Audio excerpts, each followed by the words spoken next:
नमस्तेस्तु महामाये श्रीपीठे सुरपूजिते शङ्खचक्र गदाहस्ते महालक्ष्मी नमस्तुते।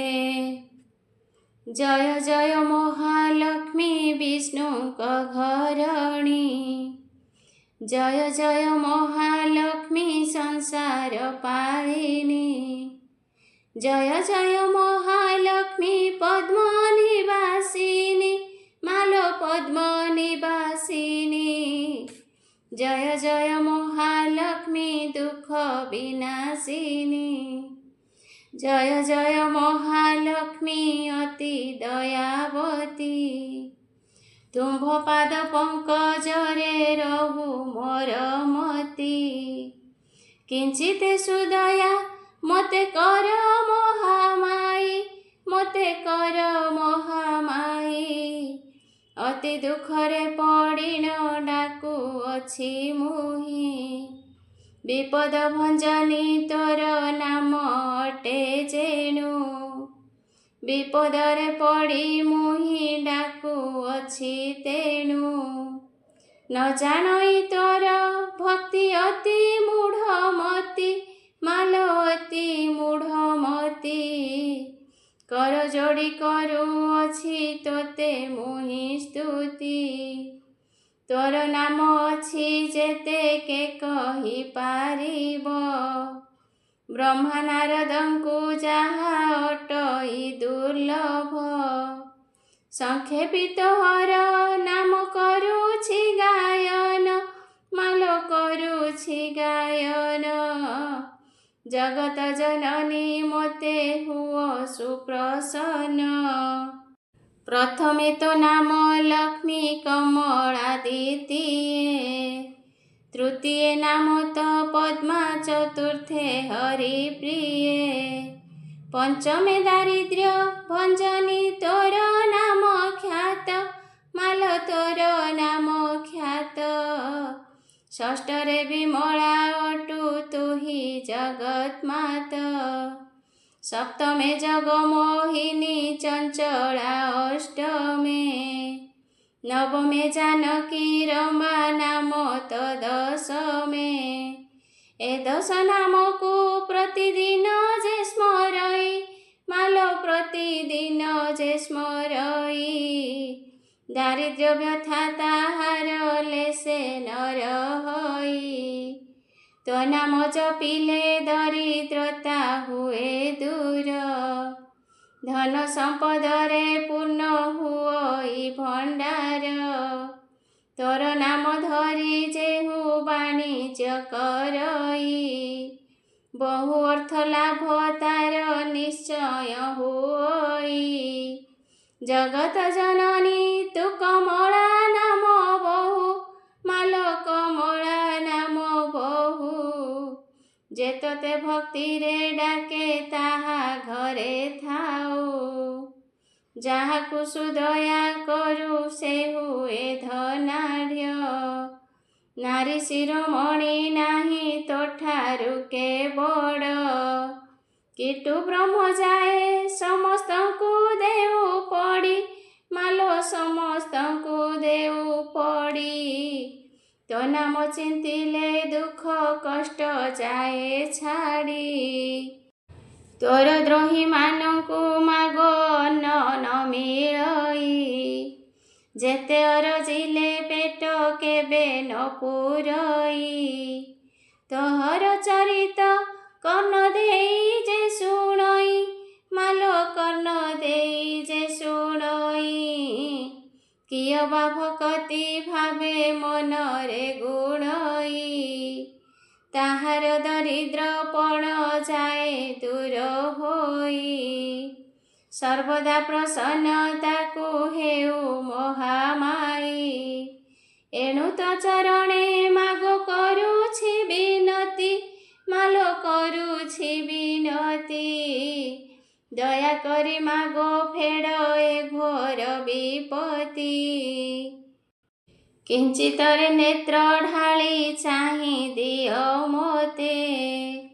ମୁହିଁ ଅରକ୍ଷିତ ଜନ ଆଶ୍ରା କଲି ତୋତେ। ଯେତେବେଳେ ଯାହା ମାଗ କରୁଥିବି ଇଚ୍ଛା, ମାଲୋ କରୁଥିବି ଇଚ୍ଛା।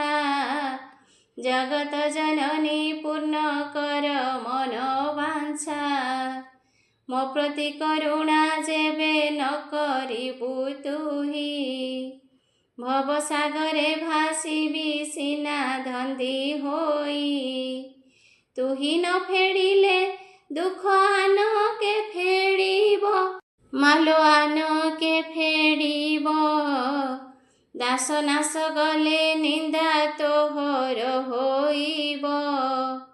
ତୁହି ମୋର ମାତା ପିତା ତୁ ଇଷ୍ଟ ଦେବତା। ତୁହି ମୋର ଭାଇ ବନ୍ଧୁ ତୁ ରକ୍ଷା କରତା। ତୋର ପାଦ ବିନୁ ମୋର ଅନ୍ୟ ଗତି ନାହିଁ, ମାଲୋ ଅନ୍ୟ ଗତି ନାହିଁ। ବିପଦ ଭଞ୍ଜନୀ ମାଗୋ ମୋତେ କର ତ୍ରାହି। ବିପଦ ଭଞ୍ଜନୀ ମାଗୋ ମୋତେ କର ତ୍ରାହି। ଦକ୍ଷ ପ୍ରଜାପତିଙ୍କର ନାରାୟଣଙ୍କୁ ବନ୍ଦନା। ଜଗତ ଜନନୀ ମାତ ପର୍ବତ ନନ୍ଦିନୀ, ପଚାରନ୍ତି ଆନନ୍ଦରେ କୁହ ପ୍ରାଣପତି। ଏଥୁ ଅନ୍ତେ ଦକ୍ଷ ରାଜ କି ବିଚାର କଲେ, ବୁଝାଇ କୁହ ହେ କାନ୍ତ ଯଜ୍ଞ କି କରିଲେ। କୁହନ୍ତ ମହେଶ ଏଥୁ ସମ୍ମୁଖେ ପ୍ରିୟାର, ହରଷ ଚିତ୍ତରେ ଶୁଣ ପ୍ରାଣ ପ୍ରିୟା ମୋର। ବ୍ରହ୍ମାଙ୍କ ଠାରୁ ବିଦ୍ୟାୟ ନେଇ ପ୍ରଜାପତି, ମନ୍ଦିରେ ପ୍ରବେଶ ହେଲେ ପ୍ରଭୁ ନାମ ଚିନ୍ତି। ଚନ୍ଦ୍ରକାନ୍ତି ଥିଲେ ଚାହିଁ ପତି ଆଗମନେ, ଦେଖି ସମ୍ମୁଖରେ ପତି କଲେ ସନମାନେ। ହରଷେ ପୁଛିଲେ ଗୋରି କୁଶଳ ତାଙ୍କର, କି ହୋଇଲା କୁହ ଏବେ ଶୁଣିବାକୁ ମୋର। ବୋଲନ୍ତି ସେ ଦକ୍ଷ ରାଜ ଶୁଣ ଚନ୍ଦ୍ରମୁଖୀ, ସମସ୍ତ ବୃତ୍ତାନ୍ତ ଶୁଣ ବୁଝାଇ କହୁଛି। ପିତାମହ ଦର୍ଶନେ ଆନନ୍ଦ ଲାଗିଲା, ସୃଷ୍ଟି ସର୍ଜନା ନିମନ୍ତେ ପ୍ରଶଂସା ମିଳିଲା। ସୃଷ୍ଟିର ସର୍ଜନା ଜାଣି କଲେ କେତେ ଧନ୍ୟ, କହିଲେ ବିଧାତା ମୋତେ କଲ କର୍ମ ପୁଣ୍ୟ। ନାରଦ ଅସହ୍ୟ ହୋଇ କୁଟିଳ ହୋଇଲେ, ମୋର ବିରୁଦ୍ଧ କଥାକୁ ପିତାଙ୍କୁ ବୋଇଲେ। ଧର୍ମ କର୍ମ ମଧ୍ୟେ ପୁଣି ରହିଗଲା ଦୋଷ, ବିଷ୍ଣୁ କୀର୍ତ୍ତି ଭଙ୍ଗ ହେଲା ତେଣୁ ଅପଯଶ। ବିଷ୍ଣୁ ଗଢ଼ା ପୃଥିବୀକୁ ନବ ଖଣ୍ଡ କଲି, ସମସ୍ତ ପୁଣ୍ୟ କାର୍ଯ୍ୟରେ ପାପ ଭାଗି ବୋଲି। ନାରଦଙ୍କ ଅଭିଯୋଗ ଜାଣିବାରେ ମୁହିଁ, ପିତାଙ୍କ ପାରୁ ସେ ମୁହିଁ ପ୍ରାର୍ଥନା କରଇ। ବ୍ରହ୍ମା କହିଲେ ଉଝଣି ନାହିଁ କିଛି ଦୋଷ, ଦୋଷ ବାଛି ନାରଦ ଯେ କରିଛନ୍ତି ରୋଷ। ସାମାନ୍ୟ ଦୋଷ ପାଇଁ କର ପ୍ରତିକାର, ଯଜ୍ଞ ଅନୁଷ୍ଠାନ କରି ଦୋଷରୁ ଉଦ୍ଧାର। ସଂକଳ୍ପ କରିଲେ ମୁହିଁ ଯଜ୍ଞ କରିବାକୁ, ତୁମ୍ଭ ଆଗେ ପ୍ରିୟା ମୁହିଁ ପ୍ରକାଶିଲି ୟାକୁ। ଯଜ୍ଞ ଅନୁଷ୍ଠାନେ ମୁହିଁ ନିମନ୍ତ୍ରିବି ଯେତେ, ପିଶାଚ ରାକ୍ଷସ ଯକ୍ଷ ରକ୍ଷ ଯେତେ। କୀଟ ପତଙ୍ଗାଦି ଜୀବ ଉନ୍ନଗ ପନ୍ନଗ, ନରଗଣ ସଙ୍ଗେ ପୁଣି କିନ୍ନର ଗନ୍ଧର୍ବ। ମହର୍ଷି ଦେବର୍ଷି ଜାଣି ବ୍ରହ୍ମ ଋଷି ପୁଣି, ବାଛି ବାଛି ସର୍ବଜନ ନିମନ୍ତ୍ରିବି ଜାଣି। ଯଜ୍ଞ ଅନୁଷ୍ଠାନେ ଅନ୍ନ କରିବି ପ୍ରଦାନ, ଯାନବାହନରେ ସର୍ବେ କରିବେ ଗମନ। ଭୟ ରହେ ମନେ ମୋର ସରବେ ତୋଷିବ। 56 କୋଟି ଜୀବଙ୍କୁ ନିମନ୍ତ୍ରୀ ଯେ ଥିବ। 56 କୋଟି ଜୀବଙ୍କୁ ସୃଷ୍ଟି କଲି ସିନା। ଭରଣ ପୋଷଣ କଥା ମୋତେ ନାହିଁ ଜଣା। ପରମ ବ୍ରହ୍ମ ଲକ୍ଷ୍ମୀ ମାତା ଏହି ଦୁଇ ଜଣ। ଭରଣ ପୋଷଣ କଥା ତାଙ୍କର ଭିଆଣ। ଗତି ମୁକ୍ତିର କରତା ପ୍ରଭୁ ନାରାୟଣ। ଲକ୍ଷ୍ମୀ ମାତା ଅଟନ୍ତି ଯେ ପଡ଼ିଦାତା ପୁଣ। ପ୍ରଭୁଙ୍କର କୃପା ଯହିଁ ପ୍ରାଣୀ ଠାରେ ନାହିଁ। ସେ ପ୍ରାଣୀ ନିଶ୍ଚୟ ଦୁଃଖ ଦୁର୍ଦ୍ଦଶାଟି ପାଇ। ସେହି ପ୍ରଭୁ କୃପା ଯଦି କରିଦେବେ ଉଣା। ହୋଇଯିବ ସର୍ବକର୍ମ ମୋ ଲାଗି ବିମନା। ସଫଳ ନ ହେବ ମୋର ଯଜ୍ଞ ଅନୁଷ୍ଠାନ। କହୁ ଶୁଣୁଛନ୍ତି ମାହେଶ୍ୱରୀ ପଞ୍ଚାନନ। ତାଙ୍କ କୃପା ହେଲେ ଜାଣ ସଫଳ ହୋଇବା। ଲକ୍ଷ୍ମୀ ମାତା କୃପା କଲେ ଅନ୍ନଦାନ ଦେବା। ପତ୍ନୀଙ୍କ ସହିତ ଦକ୍ଷ ଏମନ୍ତ ବିଚାର। ନୟନ ମୁଦ୍ରିତେ ଡାକିଲେ ଯେ ବାର। ଆଦି ବ୍ରହ୍ମେ ସୁମରଣା ଦକ୍ଷ ଚନ୍ଦ୍ରକାନ୍ତି। ସମସ୍ତ ପାଶୋରି ପଦେ ରଖିଥାନ୍ତି ମତି। ତାଙ୍କ ପଦେ ମୁହିହୀନ ପଶିଲି ଶରଣ। ନାମ ସ୍ମରି ଲେଖୁଅଛି ଗୋସ୍ୱାମୀ ବିପିନ। ଦକ୍ଷ ପ୍ରଜାପତିଙ୍କର ଲକ୍ଷ୍ମୀ ନାରାୟଣଙ୍କୁ ବନ୍ଦନା। ଏମନ୍ତ ଚିନ୍ତା କରିଲେ ଦକ୍ଷ ରାଜ ଶୁଣ। ତାହାପରେ ଯାହା ଯାହା ଘଟିଲାଟି ପୁଣ। ଏମନ୍ତ ଭାବିଣ ଦକ୍ଷ ବିନୟ ହୋଇଲେ। ସୃଷ୍ଟିକର୍ତ୍ତା ବ୍ରହ୍ମାଙ୍କୁ ଆତୁରେ ରାଇଲେ। ହେ ଦେବ ସୃଷ୍ଟିକର୍ତ୍ତା ମୋହର ବିନତି। ପାଳିବି କିପରି ମୁଁ ଯଜ୍ଞ ଅନୁଷ୍ଠାନ କୀର୍ତ୍ତି। ଏ ଯଜ୍ଞରେ ଦୈତ୍ୟ ଗନ୍ଧର୍ବ ଦେବତା କିନ୍ନର। ଆମନ୍ତ୍ରିତ ହେବେ ପଶୁ ଚକ୍ଷ ରକ୍ଷଣର। ସୈନ ସହିତ ସର୍ବେ ଧରିଣ ବାହାନ। ଯଜ୍ଞାନୁଷ୍ଠାନରେ ସର୍ବେ ହୋଇବେ ମିଳନ। ସଚରାଚରକୁ ମୋହି କରିବି ବଭର। ସନ୍ତୋଷ ଚିତ୍ତରେ ଦେବି ବିଦ୍ୟାୟ ତାଙ୍କର। ବିପଦ କାଳରେ ମୋହି ତୁହି ପଡ଼ିଦାତା। ଆଗମନେ ହେଲେ ପ୍ରଭୁ ରହିବ ମୋ ଗାଥା। କେଉଁ ପରି ଭାବେ ଏଠି ଭକ୍ଷ୍ୟ ଭୋଜ୍ୟ ହେବ। ତୁହି ବ୍ରହ୍ମାଣ୍ଡ ଠାକୁର ତୁହି ତ ଦୈବ। କୃପା କଲେ ପ୍ରଭୁ ମୋହି କୂଳରେ ଲାଗିବି। ତୋହରି କୃପା ହୋଇଲେ କୃତ୍ୟ କୃତ୍ୟ ହେବି। ତୋର ପତ୍ନୀ ଜଗତ ମାତା ଲକ୍ଷ୍ମୀ ଠାକୁରାଣୀ। ବିଜେ କରନ୍ତୁ ଜନନୀ ଯଜ୍ଞ ସ୍ଥାନେ ପୁଣି। 56 କୋଟି ଜୀବ ଯେ ମାତ ପଡ଼ିଦାତ୍ରୀ। ଯଜ୍ଞାନୁଷ୍ଠାନେ ମୋହର ହୋଇ ଉପଗତି। ଦୟା କର କରୁଣାରେ ଆସିବେ ମୋ ପୁର। କୃପା କରି ଜନନୀ ମୋ ପୁରାନ୍ତୁ ଭଣ୍ଡାର। ମାତ କୃପା କଲେ ମୁଁ ସର୍ବଜେ ସନ୍ତୋଷ। ଭକ୍ଷ୍ୟ ଭୋଜରେ ସମସ୍ତେ ଆନନ୍ଦ ବିଶେଷ। ମିଳିତ ହୋଇବେ ସର୍ବ 56 କୋଟି ଜୀବ। ଦୟା କରି ମୋର ପୁରେ ଉପସ୍ଥିତ ହେବ।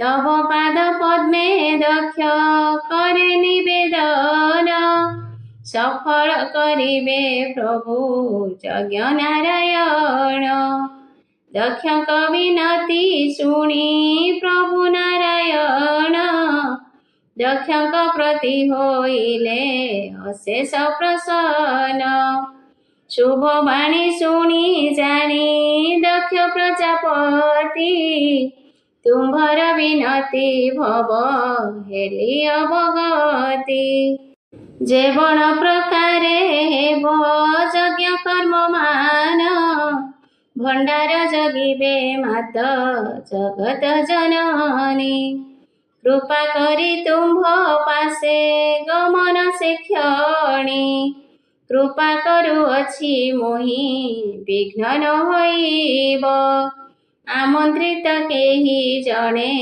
वितृष्णा न हेब पाइले भरसा दक्ष आनंद जे हेले विष्णुकर पद्म पादे प्रणाम करिले यज्ञ कर्म विधि रे जे आयोजन कले चंद्रकांति को बुझाई सर्व जणाइले कहती यज्ञ कर्म मंचपुरे चतुर्दश पुर जीव एकाठी होइब जेतेक भियाण जाण देवता मानक पशु पक्षी गंधर्व जे अनेक अनेक देवता मानव पुणी एकाठी होइबे देवतांक तेज देखि नर जे डरिबे भस्मीभूत हेबे सेउ होइबे कातर सेथिलागि हैमवंत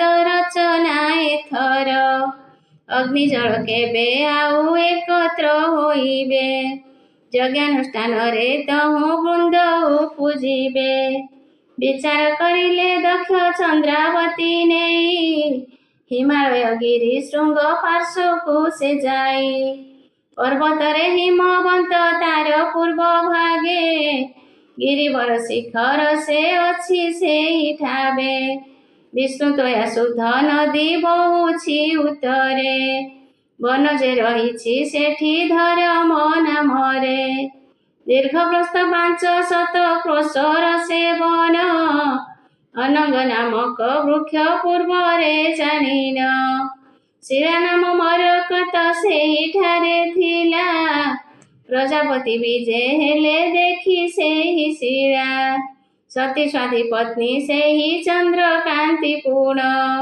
सानंदे आनंद हेले सेउ दुई जण आनंद मनरे तहु संग क्रीड़ा कले तांक गर्भ काम दक्ष पुत्र हेला भले कुमार महिमा देख शेष गुणर दीति निरंजन तुल दिशे मनोहर द्वितीय दक्ष समान रूप राजि दिशे यज्ञर कारण किबा होइला प्रवेशे कामदक्ष कुमार को पाखकु डाकिले यज्ञानुष्ठान करिब ताकु आज्ञा कले भावती कुमार जान यज्ञानुष्ठान हेब कामदक्षक मनरे आसे सेहि भाव पिताଙ୍କ आदेश निश्चय पूरण करिबे शतपुत्र जन्मिले सेहि कथा भावे एक कुआर के हेले बळे बळियार रूपवंत गुणवंत समस्त विद्यार सुज्ञानी पंडित सर्वे धार्मिक पळर एक कुआर एक हेले बळे बळियार पुत्र मानकु डाकिण दक्ष आदेशिले देख पुत्र आम्भे जेणु यज्ञ आरंभिले 14 भुवन जान तुम्भे चली जीव निमंत्रण सर्वठारे करिण आसीब पतिपणे पूछिब जे आदर करिब जण जण करी ताकु बुझाई कहिब पितांकर आदेश को शिर धार्य कले चतुर्दश पुर माड़ी सहसा चलिले एबे देख प्रिया मोर पुत्र गले चली पुत्र को पठाई दक्ष मंच कथा भाड़ी हृदय से विश्वकर्मा करती स्मरण आसिले से विश्वकर्मा बसीण विमान दक्ष को सम्मुखे पाई प्रणिपात कले दोष मने दक्ष प्रति वचन बोइले पितामह आज्ञा मुहि यज्ञ अनुष्ठान समापन कराइबा भଳି अछि मन गोटिए सप्ताह काल रहिला जे बाकी किपरि निर्माण हेब मंडप एतिकी निर्माणिबे अनुरूप मन मुग्धपुर देखिबे मुग्ध हेबे से दर्शने ताहार चतुर्दश पुर लोके होइबे मिलन रहिबार बंदोबस्त कर 7 दिन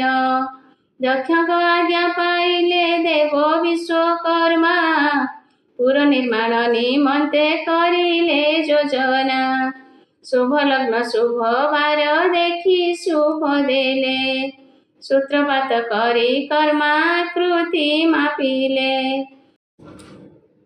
चित्र विचित्र भावरे कारुकार्य देई करिले कल्पना पुर निर्माणी बेसेही पुरर आयतन जे 5 क्रोश हेब अपूर्व भावरे पुर सौंदर्य दिशिब सप्तपुर मध्यरे से लखी धाड़ी करी एक एक गृह देख होइला जेपरी ता मध्ये मंदिर शोभा अपूर्व आकार धाड़ी धाड़ी करी करी आरंभिले पुर ता मध्ये बसिला देख पूर्व सहर मणिमाणिक शोभारे अटई प्राचीर गृह सजा हेला पुणी अष्टरत्नरे प्रकाशिला ज्योति तार सूर्य तेज सारे पुरको पुर जे हेला अधरु अधिक शोभारे प्रकाश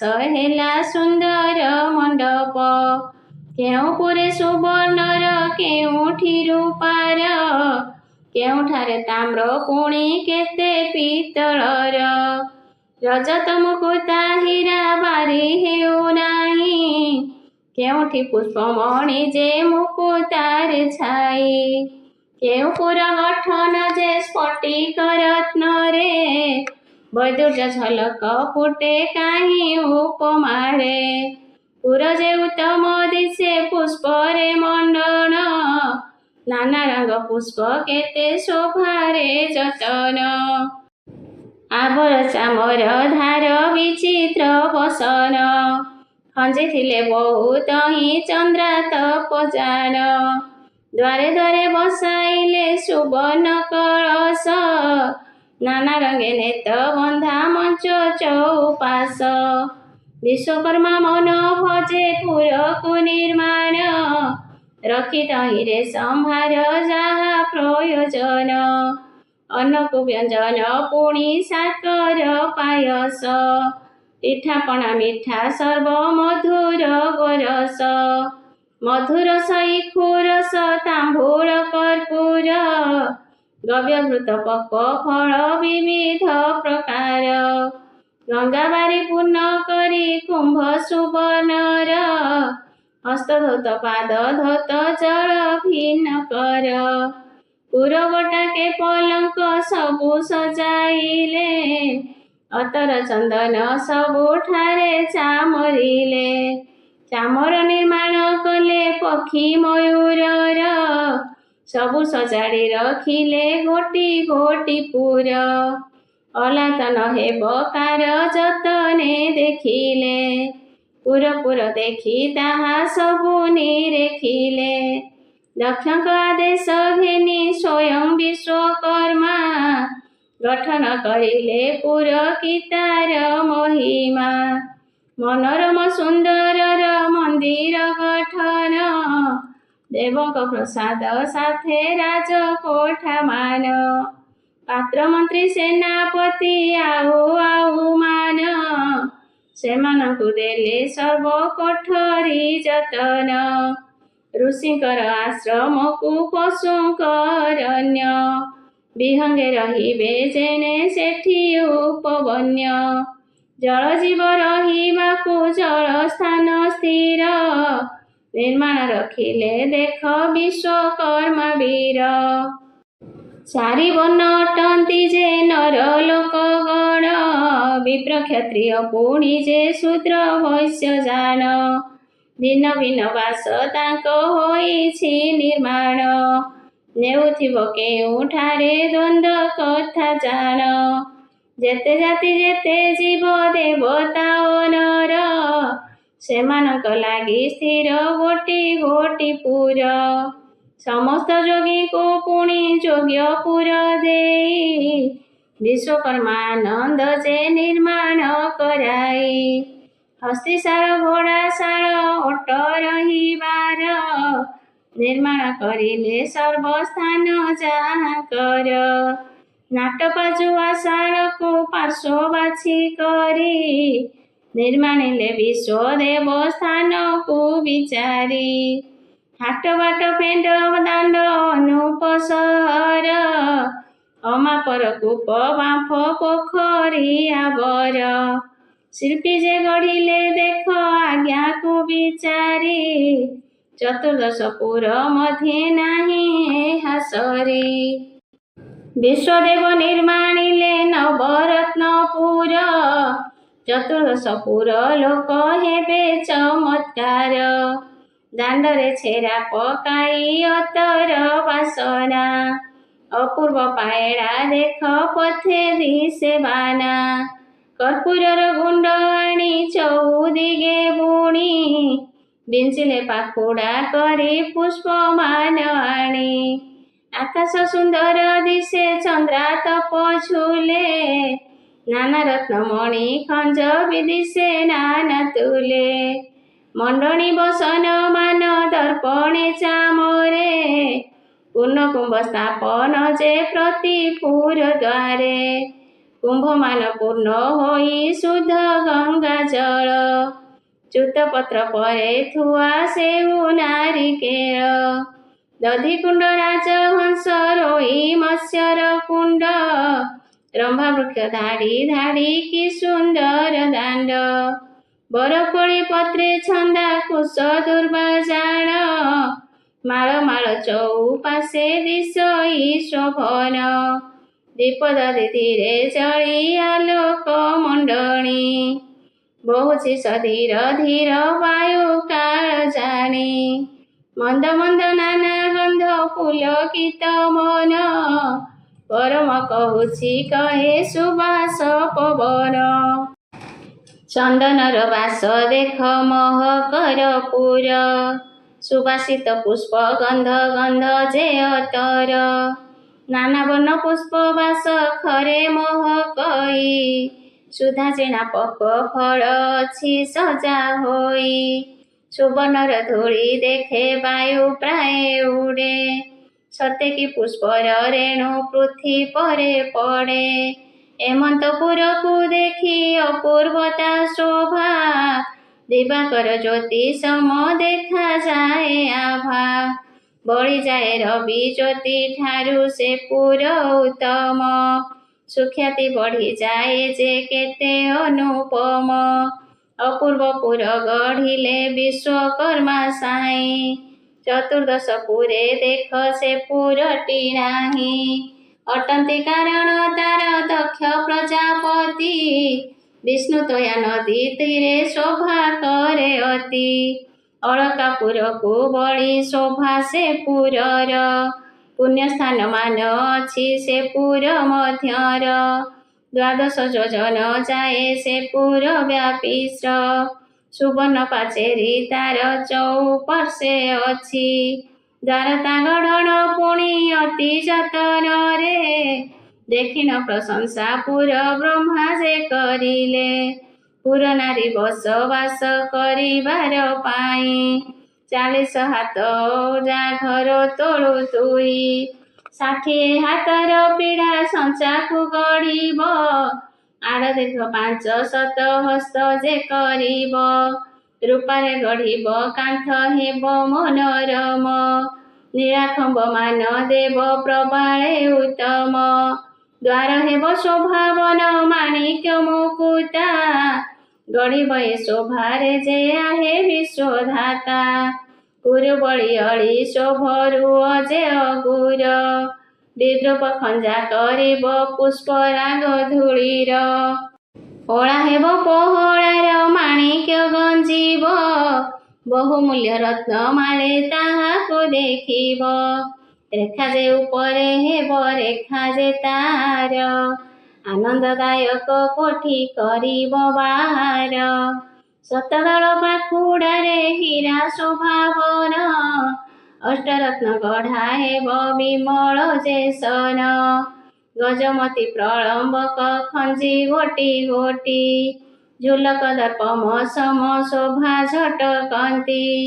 ପାଣି ତୋଳିଆ କାଠର ଘଟ ପୋହଳାର, ବହୁମୂଲ୍ୟ ରତ୍ନ ସାରେ ସଜ ତାର କର। ଦ୍ୱାର ବନ୍ଧ କବାଟକୁ ଚନ୍ଦନେ ନିର୍ମାଣ, ଆନନ୍ଦେ ବାସ କରିବେ ନିମନ୍ତ୍ରିତ ଗଣ। କାନ୍ଥମାନଙ୍କରେ ଆଙ୍କି ନାନା ବନେ ଚିତା, ବିଚିତ୍ର ବିନ୍ଧାଣୀ ବୋଲି ରଚିବେ ଜଗତ। ନାନା ଚାତୁରୀରେ ଗଢ଼ା କମକୁଟ କରି, ଦେଖିବାର ଦର୍ଶକଙ୍କ ମନ ଯିବ ହରି। ଅପୂର୍ବ ମନ୍ଦିର ଅଷ୍ଟରତ୍ନେ ଶୋଭା ହେବ, ସୂର୍ଯ୍ୟଚନ୍ଦ୍ରଙ୍କର ତେଜ ହାର ମାନୁଥିବ। ତିଲୋକେ ନଥିବ ଏହା ସମସରିପୁର, ଦେଖିବା ଦର୍ଶକେ ସିନା ହେବେ ଚମତ୍କାର। ଅପୂର୍ବ ମନ୍ଦିର ଶୋଭାବନ ଯେ ଦିଶିଲା, ସୂର୍ଯ୍ୟଚନ୍ଦ୍ର କିରଣକୁ ହାସ୍ୟରେ ନିନ୍ଦିଲା। କାରୁକାର୍ଯ୍ୟ ପୁର ପୁଣ ନାହିଁ ତ୍ରିପୁରରେ, ହେବା ବଳି ପୁର ଆଉ ନାହିଁଟି ତ୍ରିପୁରେ। ବିଶ୍ୱକର୍ମା ଦେବ ଗଢ଼ି ଦେଲେ ସେହି ପୁର, ଉପମା ନାହିଁ ଗଢ଼ା ତାର କୌଶଳ। ତା ଉପରେ ଶୋଭା କଲେ ସୁବର୍ଣ୍ଣ କଳସ, ଧ୍ୱଜାମାନ ଉଡ଼ାଇଲେ ସୁନ୍ଦର ବିଶେଷ। ଅପୂର୍ବ ସୁନ୍ଦର ତାର ପୁଷ୍ପ ଯେ ଚାମର, ମଣ୍ଡଳୀ ସୁନ୍ଦର କଲେ ବିଶ୍ୱକର୍ମା ତାର। ସେ ପୁର ଦେଖିଲେ ଦକ୍ଷ ହୋଇଲେ ସନ୍ତୋଷ, ବୋଇଲେ ଯଜ୍ଞଶାଳାକୁ ଗଢ଼ାଅ ବିଶେଷ। ହୋଇଲେ ଚଞ୍ଚଳ ପୁଣି ବିଶ୍ୱକର୍ମା ଦେବ, ପାଞ୍ଚକୋଶ ଆୟତନ ଯଜ୍ଞଶାଳା ହେବ। ସ୍ତମ୍ଭ ଗଢ଼ିବେ ସୁବର୍ଣ୍ଣରେ ମାଣିକ୍ୟ ସଜାଇ, କୌଶଳେ ମଣ୍ଡ ହେବ ଆଜ୍ଞା ଦକ୍ଷ ସାଇଁ। ବିକଶିବ ଶୋଭା ତାର ଅଷ୍ଟରତ୍ନେ ଚାଳ, ନବରତ୍ନ ଖଞ୍ଜା ହେବ ଯଜ୍ଞ ମଣ୍ଡପର। ସୁଶୋଭା ଚନ୍ଦ୍ରାତପକୁ ଦୁର୍ଲଭେ ଥୋଇବ, ମଣ୍ଡପ ଚତୁଃପାର୍ଶ୍ୱକୁ ବସ୍ତ୍ର ଛରା ଦେବ। ହୀରାମଣି ଗଢ଼ା ହେବ ଚଉଦ୍ୱାର କମ, ତାହାର ଉପରେ ଯାଇ ଚାଳର ନିର୍ମାଣ। ବନକର ଶ୍ରେଣୀ କଲେ ଯତନରେ ପୁଣି, ଲୀଳା ମାଣିକ୍ୟ ଦେଇକି ମାଣିକ୍ୟର ଶ୍ରେଣୀ। ରାଜତୋଷ ଦେଇ ଛାଉଣି କରିଲେ, ଚଉପାଶେ ଖଞ୍ଜିଲେ ସେ ମକରେ ଛପରେ। ସତେକି ଚାଳ ଘୂର୍ଣ୍ଣନ ହୁଏ ଭାତ ଦ୍ୱାରା, ଦର୍ପଣ ଖଞ୍ଜା ଲୋକେ ମଣ୍ଡପ ହସିଲା। ରତ୍ନପାଟ ଝୁମୁକାରେ ଦୋଳେ ଶୋଭା ତାର, ଶୁକ୍ଳ ବସନର ଶୋଭା ଉଡ଼େ ଫର ଫର। ଝଲକ ପାତିର କମ ଲମ୍ବାଇନ କରି, କୁଞ୍ଚାପତନି ଗଢ଼ାରେ କର୍ପୂର ତାରି। ମଣ୍ଡପ ଉପରେ ରହେ କନକ କଳସ, ତାହାର ଯଶୋଷା ଭାବନ ଦିଶେ ହସ ହସ। ମଧ୍ୟଭାଗେ ମଣ୍ଡପରେ ଯଜ୍ଞ କୁଣ୍ଡ ହେଲା, ସହସ୍ରେକ ହସ୍ତ ତାର ଗଭୀର ହୋଇଲା। ପଞ୍ଚସପାଦ ଛଗଢ଼ା କୁଣ୍ଡ ଯେ ତାହାର, ଆଡ଼ସ୍ଥଳ ଗଢ଼ଣ ଯେ କୋଶେକ ଆକାର। ବିଶ୍ୱକର୍ମା ଅଟନ୍ତି ଯେ କର୍ମ ଅବତାର, ଗଢ଼ିଲେ ଯତନ କରି ମଣ୍ଡପ ଯଜ୍ଞର। ପ୍ରଜାପତିଙ୍କ ଆଦେଶ ମାନ୍ୟ ଦେଇ କରି, ଘଟାଇ ସମସ୍ତ ବିଦ୍ୟା ଗଢ଼ା ହେଲା ପୁରୀ। ବହୁ ପ୍ରଶଂସା କରିଲେ ଧନ୍ୟ ଧନ୍ୟ ଦେଇ, ଅନ୍ତରେ ବିଶ୍ୱକର୍ମା ଯେ ବିଦ୍ୟାୟ ଯେ ହୋଇ। ବିଶ୍ୱକର୍ମା ସମାପ୍ତରେ ନିଜ ପୁର ଗଲେ, ବିପିନ ଗୋସ୍ୱାମୀ ପୁର ବର୍ଣ୍ଣନା କରିଲେ। କାମଦକ୍ଷ ପୁତ୍ରମାନଙ୍କର ତ୍ରିପୁର ଆମନ୍ତ୍ରଣ, ତ୍ରିପୁରବାସୀଙ୍କର ଯଜ୍ଞପୁରେ ପ୍ରବେଶ ଓ ଦେବତାଙ୍କର ପରିଚୟ। ବିଧି ମୁଖୁ ପାର୍ବତୀ ପୁଛନ୍ତି ହେ ପ୍ରିୟ, କାମଦକ୍ଷ ପୁତ୍ର ମାନେ କେ କରିଲେ କୁହ। କୁହନ୍ତି ଗୋ ପାର୍ବତୀ ସେ ଅମିୟ କାହାଣୀ, କାମଦକ୍ଷ ପୁତ୍ର ମାନେ ଆଜ୍ଞା ତାକୁ ଜାଣି। ସକଳ ଭୁବନ ଗଲେ ଆମନ୍ତ୍ରଣ କରି, ସାଦର ଆଦର ଭାବେ ତାହାକୁ ସେ ବରି। ବିନୟ ବଚନରେ ସେ ଅକ୍ଷତ ପ୍ରଦାନ, ଦେଇ କରିଲେ ତାହାଙ୍କୁ ଅଶେଷ ସମ୍ମାନ। ଦକ୍ଷ ପ୍ରଜାପତି ପୁତ୍ରେ କଲେ ଆମନ୍ତ୍ରଣ, ତାଙ୍କ ଆମନ୍ତ୍ରଣ ପାଇ ସର୍ବେ ତୋଷ ମନ। ଦକ୍ଷ ଯଜ୍ଞ ବାଣୀ ମାନ କହିଲେ ବୁଝାଇ, ବିଷ୍ଣୁ ଦୟା ନଦୀ ହିମାଚଳ ପାଶେ ଯାଇ। ଅଛଇ କାନନ ସେଠି ପ୍ରଭାବତୀ ପୁର, ସେହି ସ୍ଥାନେ ପ୍ରଜାପତି କରନ୍ତି ବିହାର। ଧର୍ମ ଅର୍ଥ କାମ ମୋକ୍ଷର ଯିବା ପାଇଁ, କରନ୍ତି ଯଜ୍ଞ ଏ କାଳେ ପିତା ଦକ୍ଷ ସାଇଁ। ସୁଖାନନ୍ଦେ ସର୍ବଗଣ କରିବେ ଗମନ, ବ୍ରହ୍ମାଙ୍କ ଦର୍ଶନ ହେବ ପ୍ରାପ୍ତି ଯଜ୍ଞନ। ସର୍ବପୁଣ୍ୟର ଜୀବ ସେ ସ୍ଥାନକୁ ଯାଇ, ସ୍ତ୍ରୀ ପୁରୁଷ ଯେ ସବୁ ଗମନ ଯେ ହୋଇ।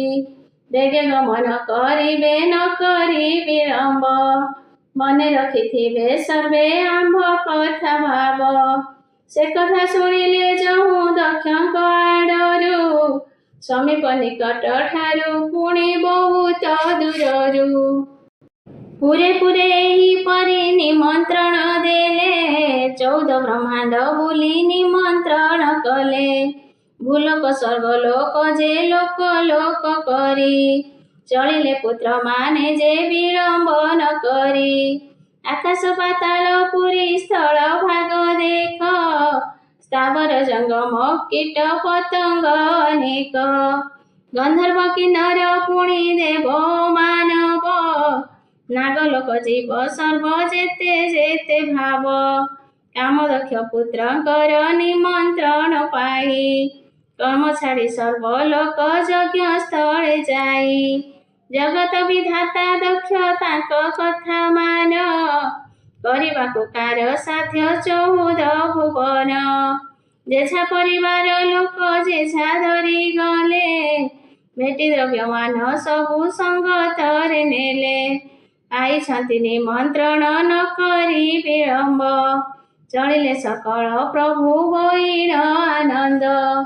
ଆଗମନ କଲେ ସର୍ବେ ଆନନ୍ଦିତ ହୋଇ, ପ୍ରଭାବତୀ ପୁର ପୁଣି ନିର୍ମିତ କରାଇ। ଆନନ୍ଦିତ ହେଲେ ସର୍ବେ ସର୍ବେ ଏକ ଧ୍ୟାନ, ଯଥାଯୋଗ୍ୟ ବାସ ମାନ ଯାହା ସେ ବିଧାନ। ଯାର ଯାହା ଲୋଡ଼ା ହୁଏ ତୁରନ୍ତ ମିଳଇ, ତତ୍କ୍ଷଣ ମିଳେ ସବୁ ବିଳମ୍ବ ନ ହୋଇ।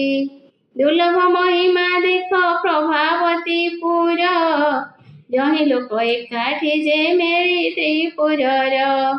କାମଦକ୍ଷ ବୁଲି ବୁଲି ସମସ୍ତ ଜଗନ୍ତି, ଆବାସ ଭୋଜନ ପୁଣି ସକଳେ ତୋଷନ୍ତି।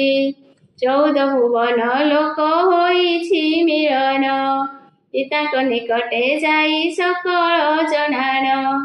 ଆପଣଙ୍କ ଆଜ୍ଞା ପାଇ ସମସ୍ତେ ଆସିଲେ, ଯଜ୍ଞ ମଣ୍ଡପକୁ ତପ ଶୋଭା ଯେ ଦିଶିଲେ।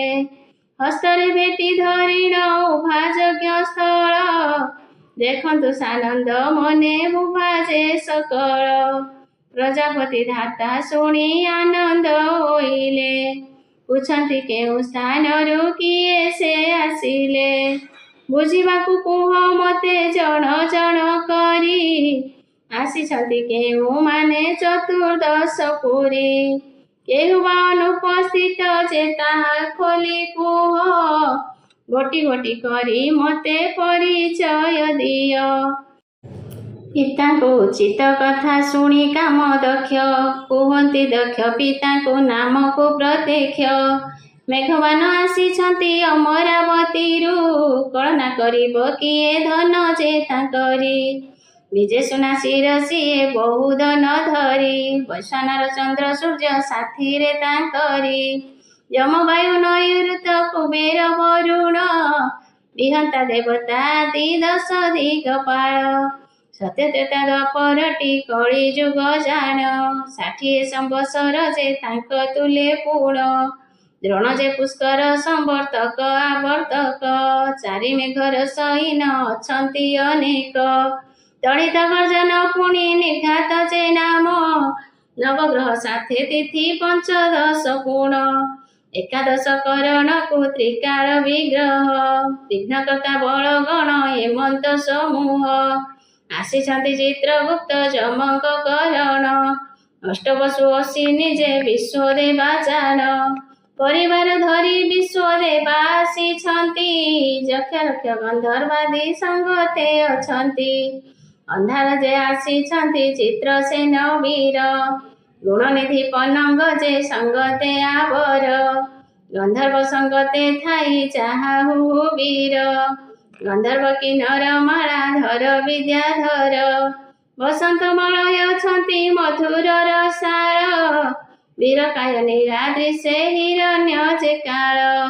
ଇନ୍ଦ୍ର ଯକ୍ଷ ସେନ କଲେ ସୁଧର୍ମାର ସଭା, ଶରୀର ନନ୍ଦନ ସହ ବୀର ସେନ ଉଭା। ହରିସେନ ଗନ୍ଧର୍ବକୁ ସୁନନ୍ଦା ମାଳତୀ, କୁନ୍ଦ ଗନ୍ଧର୍ବ ସହିତ କଣାୟ ଆସନ୍ତି। ମହାବଳୀ ହୟଗ୍ରୀବ ହୟ ହୟଙ୍କର, ଅମୋହନ ବଚନ ଯେ କିଂପୁରୁଷ କିନ୍ନର। ଦେବଗଣ ସାଥିରେ ରୂପବନ୍ତ ରୂପଜିତ, ବିଷ୍ଣୁ ଅଧିକାରୀ ପୁଣି ବିବେକ ଅଚ୍ୟୁତ। ସଚିପତି କୁମାର ଯେ ଗନ୍ଧର୍ବ ଆସନ୍ତି, ସହସ୍ରାକ୍ଷ ବିଜେ ଦେଖ ସଙ୍ଗେ ସର୍ବସାଥୀ। କୁବେରଙ୍କ ପୁତ୍ର ଶୁଣ ନଳ ଯେ ପ୍ରବେଶ, ହୃଦ ଯେ ତାହାଙ୍କ ପୁତ୍ର ଦକ୍ଷ ଯେ ଗୋରସ। ଶଙ୍ଖନିଧି ପଦ୍ମନିଧି ମଣିଭଦ୍ର ବୀର, ଉତ୍ତର ନିଧିଙ୍କୁ ଜାଣ ତାହାଙ୍କ କୁମର। ବରୁଣଙ୍କ ମନ୍ତ୍ରୀ ପୁଣି ଜଳ ଯେ ତରଙ୍ଗ, ଯୁଗ ଆଦି ମହାମନ୍ତ୍ରୀ ପୁରୁଷ ଯେ ସଙ୍ଗ। ଅଷ୍ଟାଦଶ ଯେ ପୁରାଣ ସାଥେ 4 ବେଦ, ଜ୍ୟୋତିଷ ଷଡ଼ ଶାସ୍ତ୍ର ସେ ବ୍ୟାକରଣ ସର୍ବ। ଷଡ଼ ଋତୁ 12 ମାସ ଉପଜେ ପୁରାଣ, ନାମ ବହୁ ଅଛି ପିତା ଏହା ସବୁ ଚିହ୍ନ। ସୁରଭି ଗୋମାତା ସେଉ କଳ୍ପ ଆଦି ମାତ, ସୁଧର୍ମା ସଭାକୁ ଦେଖ ଆସନ୍ତି ସମସ୍ତ। ପ୍ରଭାବତୀ ପୁର ଠାରେ ହେଲେ ଏକାକାର, ରହିଲେ ସେ ବାଛି ବାଛି ଯେଝା ଯେଝା ପୁର। ଆଗମନ କଲେ ସେହି ବାସୁକି ପାତାଳୁ, ଧରିତ୍ରୀଙ୍କୁ ମନ୍ତ୍ର ବଳେ ଧରିଅଛି କାଳୁ। ନାଗଯମ ଅଷ୍ଟକୂଳ ଆସିଛନ୍ତି ସର୍ବେ, ସୈନ୍ୟ ସାମନ୍ତ ସହ ଦେଖ ମଞ୍ଚ ଦିଗେ। ତକ୍ଷକ ଶୋଷକ ପୁଣି ନାଗକୁଳ, ନିଜ ନିଜ ପରିଜନ ଧରି ଯଜ୍ଞସ୍ଥଳ। ମୀନଲୋକ ପିଶାଚ ଯେ ସାଙ୍ଗସାଥୀ ହୋଇ, କୁର୍ମଲୋକ ନାଗଲୋକ ଏକାଠି ଦିଶୋଇ। ଧର୍ମଲୋକ ଦେବଲୋକ ପୁଣି ଯେ ଗୋଲେକ, ତପଲୋକ ନିରାକାର ମହାଜନ ଯାକ। ଯେତେ ଯିଏ ଚତୁର୍ଦ୍ଦଶ ପୁର ଠାରେ ଥିଲେ, ଦେବରାଜ ଇନ୍ଦ୍ର ସଙ୍ଗେ ପ୍ରବେଶ ହୋଇଲେ। 33 କୋଟି ଦେବତା ଧରି ସଙ୍ଗତରେ, ସୈନ୍ୟ ସାମନ୍ତ ଧରି ଆସିଛନ୍ତି ବୀରେ। ଶଙ୍ଖ ବେନି ପଦ୍ମ ପୁଣି 3 ଯେ ବିମାନ, 12 ସାଗର ସହ ଐରାବତ ପୁଣ। 10 ପରାର୍ଥ ଗୋଟିକ ବେଗଶାଳୀ ବୀର, 30 ଖଣି ଗନ୍ଧର୍ବ ଆସିଛନ୍ତି ଧୀର।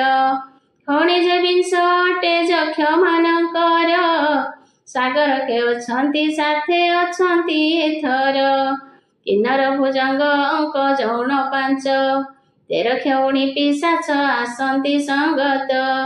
ଭୂତଗଣ ସାଥୀ ହୋଇ ପଞ୍ଚ ଜେଠ ଉଣି ସଂଖ୍ୟା କେତେ ଜଣା ନାହିଁ ତ୍ରିଲୋକଙ୍କୁ ଜାଣି ଇନ୍ଦ୍ରଙ୍କର ସମ୍ପଦକୁ କଳନା ନ ହୋଇ ଦେବଗଣ ବାଦ୍ୟ ବାଜେ ପୁର ଯେ କମ୍ପଇ ଅଗତନ ଚାମରକୁ ଛତ୍ର ଯେ ବ୍ୟଞ୍ଜନ ମଣିମା ଡାକ ଶୁଭୁଅଛି ଶୁଣ ପ୍ରଭାବତୀପୁର ଦେଖ ଆନନ୍ଦେ ଉଛୁଳେ ବାଦ୍ୟକାର ବାହୁକ ଯେ ଅତି କୌତୂହଳେ ଯାବତ ସମ୍ପଦ ଧରି ଆସେ ଆଖଣ୍ଡଳ ପ୍ରଭାବତୀପୁରକୁ ସେ ପକାନ୍ତି ଚହଳ ଗୋପିତା ସକଳ ନାଶ କରିବାକୁ କ୍ଷମ ଅଛି କି ସମକି କେହି ଅଛନ୍ତି ଭୁବନ ଏମନ୍ତ ଶୁଣିଲା ଦକ୍ଷ ଆନନ୍ଦିତ ହେଲେ ଆନନ୍ଦେ ବିଭୋର ହୋଇ ପୁତ୍ରେ କୋଳ କଲେ ଦେବଲୋକମାନଙ୍କର ପରିଚୟ